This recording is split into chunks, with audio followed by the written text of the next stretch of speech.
Queridos irmãos e amigos da Primeira Igreja Batista em Dourados, tempo de pensarmos no Salmo de número 95, uma estrutura textual que já apareceu anteriormente em um dos nossos salmos que nós meditamos no passado, e isto não significa que seja na repetição algo enfadonho, muito pelo contrário, na repetição nós encontramos a inspiração e a continuidade daquilo que é o encorajamento de Deus através da sua palavra na rotina das nossas vidas.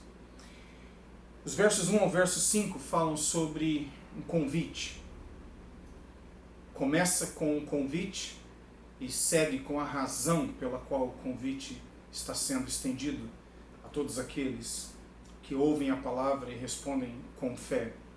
Os versos 6 ao verso 7, mais uma vez, repete o mesmo padrão. Convite e a razão pela qual o convite está sendo feito. Os versos 8 ao verso 11 é uma explicação extra acerca do porquê o convite deve ser aceito e as razões pelas quais o convite não deve ser rejeitado. Então, nós temos em primeiro lugar, do verso 1 ao verso 5, como falei, o primeiro convite, e diz assim: venham, cantemos ao Senhor com júbilo, celebremos o rochedo da nossa salvação, saiamos ao seu encontro com ações de graças, vitoriemo-lo com salmos, porque o Senhor é o Deus supremo e o grande Rei acima de todos os deuses. Nas suas mãos estão as profundezas da terra e as alturas dos montes lhe pertencem. Dele é o mar, pois ele o fez, obra de suas mãos os continentes. Então você tem, dos versos 1 ao verso 5, o convite, venham, cantemos.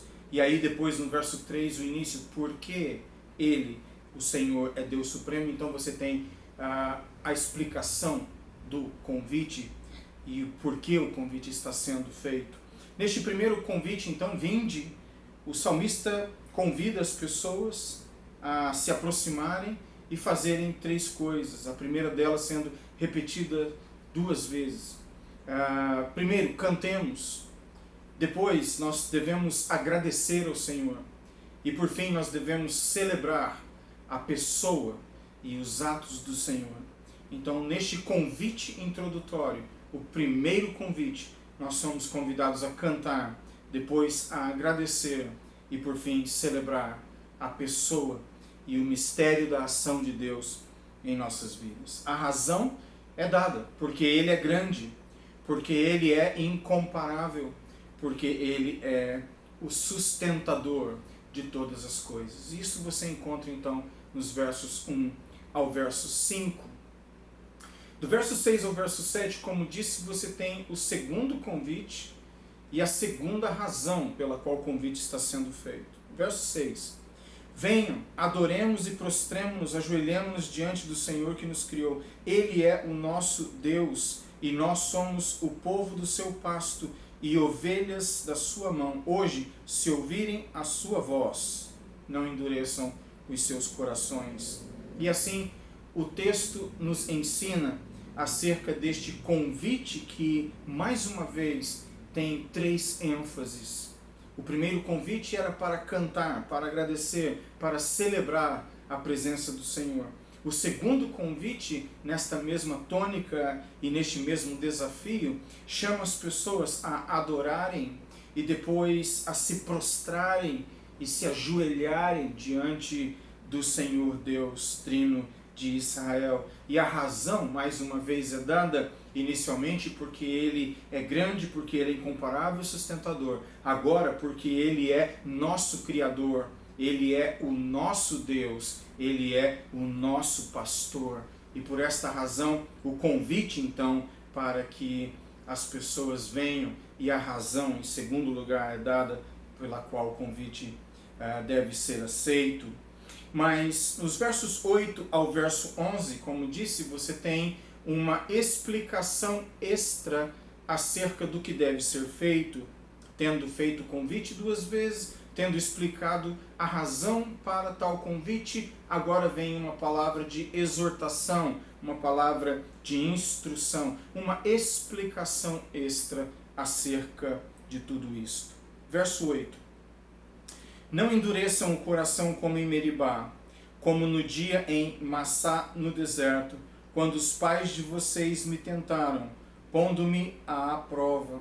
Apesar de terem visto as minhas obras durante 40 anos, estive irritado com essa geração e disse: este é um povo que gosta de se desviar.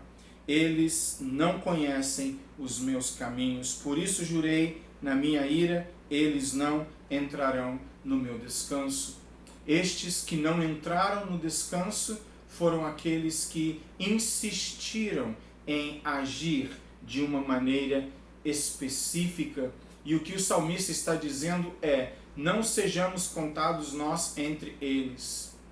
Sejamos contados entre aqueles que vêm, que cantam, agradecem, celebram, aqueles que adoram, que se prostram, que se ajoelham, que reconhecem humildemente pela fé a grandeza desse Deus e Pai.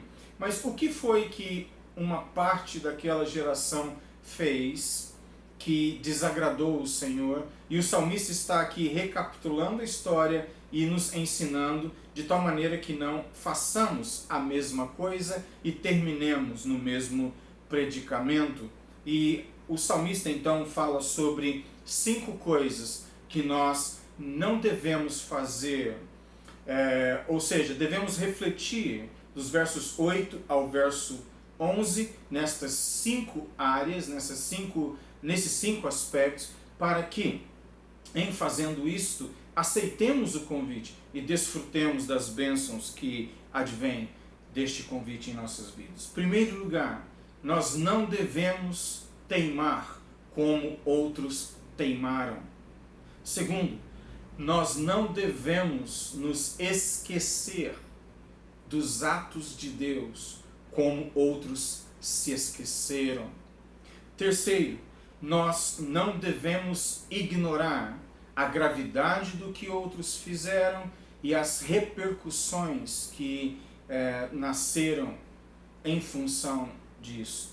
Em quarto lugar, não insistir na mesma tendência e, por fim, não subestimar as consequências. Então, o salmista, no final, faz uma avaliação histórica e ele diz 5 coisas que nós devemos evitar: não teimar, não esquecer, não ignorar, não insistir e não subestimar.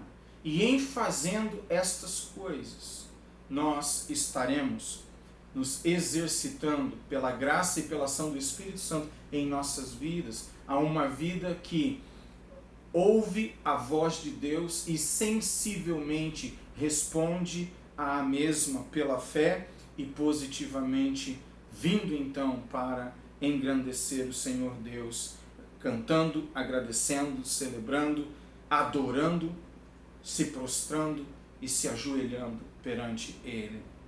E isto tudo tem a ver com a reverência de alma com a qual nós devemos nos portar diante do Senhor e com a qual devemos nos relacionar com Ele.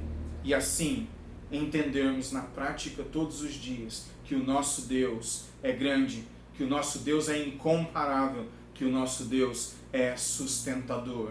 Não obstante ser o Criador de todas as coisas, Ele também é o nosso Deus e o nosso pastor. Nós somos ovelhas do seu pasto. Verso 7. Ele é o nosso Deus e nós somos povo do seu pasto e ovelhas das suas mãos ou da sua mão.